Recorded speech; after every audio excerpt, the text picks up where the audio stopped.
মাঠের সবুজ গালিচায় যিনি অজস্রবার বিশ্বকে বিমোহিত করেছেন, জীবনের সবচেয়ে কঠিন মুহূর্তের মুখোমুখি দাঁড়িয়ে সেই ফুটবলের বরপুত্র এবার ভেঙে পড়েছেন গভীর শোকে।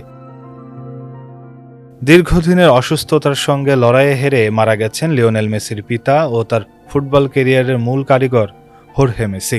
এক লাইটেই নিশ্চিন্তে চলে দিনের পর দিন। Walton emergency bulb, the best emergency bulb. খবরটি নিশ্চিত হতেই যুক্তরাষ্ট্রের মিশন সাময়িকভাবে স্থগিত রেখে দ্রুতই জন্মভূমি আর্জেন্টিনার রোজারিওতে ফিরে গেছেন ইন্টার মায়ামি অধিনায়ক। শুক্রবার রাতে রোজারিওর একটি হাসপাতালে শেষ নিঃশ্বাস ত্যাগ করেন ৬৮ বছর বয়সী হোর্হে মেসি। বিগত কয়েক মাস ধরে তিনি শারীরিক জটিলতায় ভুগছিলেন।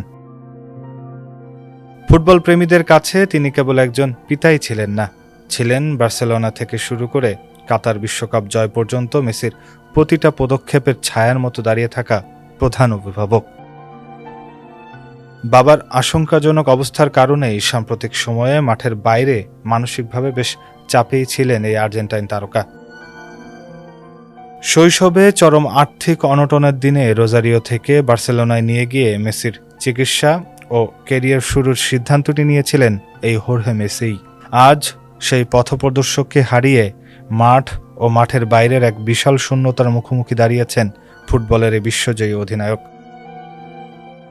ফুটবলের ইতিহাসে অন্যতম সফল এই বাবা ছেলের জুটির রূপকথার আজ এক চূড়ান্ত সমাপ্তি ঘটল।